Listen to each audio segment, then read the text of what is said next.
What vampire is sucking your smartphone dead? We got Shara Tibken who's going to tell us all about that now.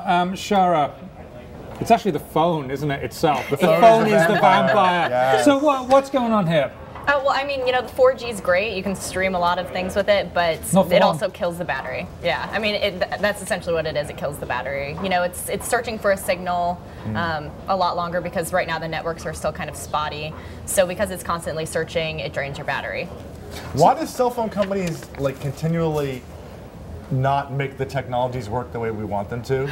Because it's expensive. You know, why is that? The phone can't make a phone call. Now it can make a phone call, but the battery goes dead, so you can't do anything. Yeah, well, I mean, it's expensive. You know, like Verizon, AT&T, they're all building out these networks, but I mean, you can only go so fast, and it costs a lot of money. I know it's very expensive. They're CapEx. I know it costs a lot of money, but Spencer makes a good point. What I require when I buy a product is it works as described on the box. Right? I mean, that is a small thing to ask. Yeah. I don't want it to teleport me. If it says, we'll make phone calls, we'll surf the web, I want it to be able to do that. Yeah. Why so often do we have this problem when it just doesn't? Well, I mean, you have to be...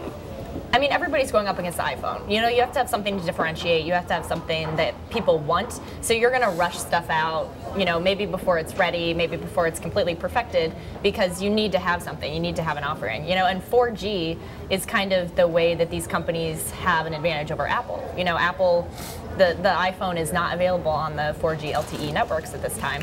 So, you know, that really gives like Samsung, you know, and some of these other players a benefit, you know, because, you know, for the people who are looking for the best, the new, the fastest, like 4G, it's what it is. It's fast until it doesn't work at all. Yeah. You know what? And this actually might come back to haunt the phone companies because the phone companies are hoping / betting that more people will use these 4G networks, not only because they're selling them, but because it'll take traffic off of the 3G networks, which are pretty crowded, you know? And so if customers are shutting off that 4G connection and using the 3G network more, it actually could make the 3G network even perform worse. I mean, what do you think about that? Is that I mean, I actually turn off my 4G all the time. You know, if I don't, it's dead by the time I leave the office.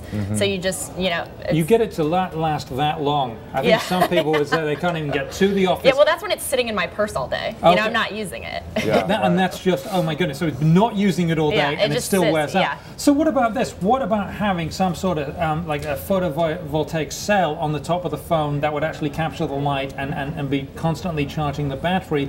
Would that be the way to go? And that way you have to think that your phone, you're not holding your phone out all the time. I mean, you know, you put it in your pocket, you use it, you put it back in your purse, you use it, you know, it's not back and forth. And, you know, it's constantly searching for a signal, you know. He's always using his, except when he's on digits, he's always using his. I mean, but you see the point, though. No, that's a clever idea. Maybe they'll actually come out with that. Listen up, guys. One day. But you know, I think this points to the battery makers too. Yeah. The battery technology has just not kept pace with the other parts of the technology that go into cell phones, and so I wonder if there are going to be more research dollars put into these batteries. There's research going into the car batteries. What about the cell phone batteries? But there are a lot of like smaller companies who are trying to come up with ways to do maybe like a fuel cell battery for your phone that will last for like a week, or, you know, higher capacity batteries. I mean, they are doing this. It just, you know, hasn't kept pace with the innovations for the chips and all of the other products. And yet it has with laptops somehow. It has done much better with laptops than it has with cell phones. But you can have a much